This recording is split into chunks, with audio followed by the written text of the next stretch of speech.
Hello friends, कैसे हैं आप लोग। सबको मेरा जय भीम, नमो बुद्धाय।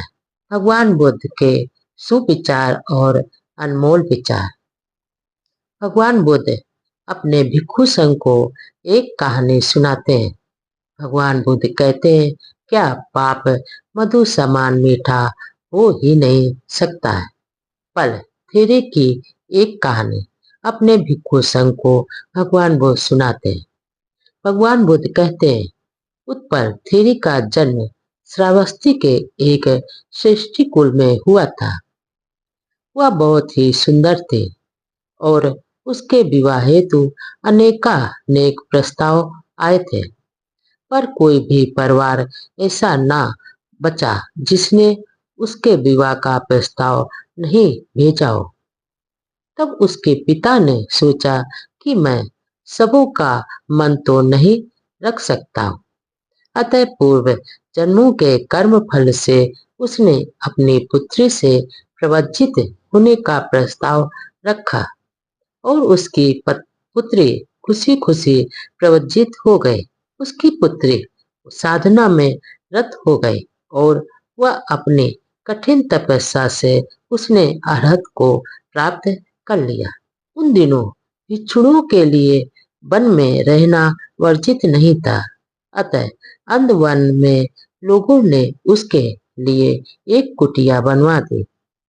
उसमें उसके रात्रि शयन के लिए एक चौकी की व्यवस्था भी कर दी गई और दरवाजे पर पर्दा भी लगवा दिया गया।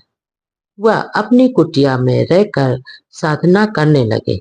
एक दिन की बात है, वह भिक्षाटन के लिए श्रावस्ती में गई हुई थी। उसके ममेरे भाई नंद को पता चल गया था कि वह अंध वन में रहती है। उत्पल के भिक्षुड़ी बनने के पूर्व से ही वह उस पर अद्भुत यानी उसको पर मोहित था।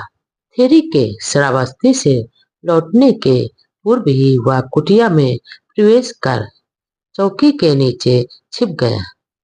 उत्पल ने अभी कमरे में प्रवेश किया ही था और वह चौकी पर बैठी ही थी कि वह चौकी के नीचे से निकल आया।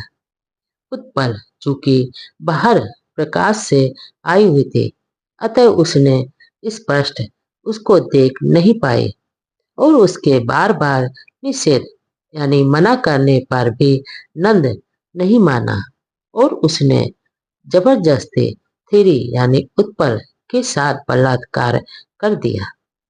नंद का पाप इतना भयानक था कि इस कृत्य के तुरंत बाद वहां की धरती फट गई और नंद उसमें गिर गया और वहीं पर मरकर नरक में चला गया।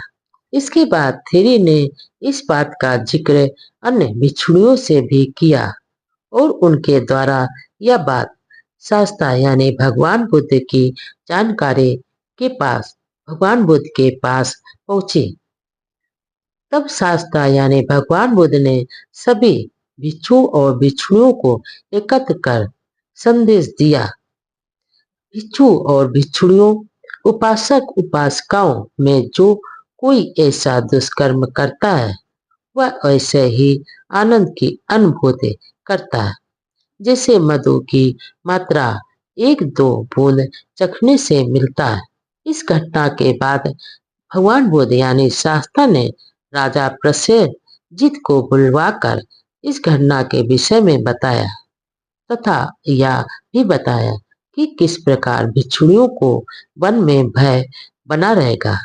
अतः भिक्षुणी संघ की स्थायी आवश्यक व्यवस्था नगर में ही होनी चाहिए। इसके बाद राजा ने शास्ता यानी भगवान बुद्ध की आज्ञा मानकर नगर के अंदर ही भिक्षुणी संघ के लिए एक निवास स्थल बनवा दिया और साथ ही आदेश दिया गया कि अब भिक्षुणियां जंगल में नहीं रहेंगी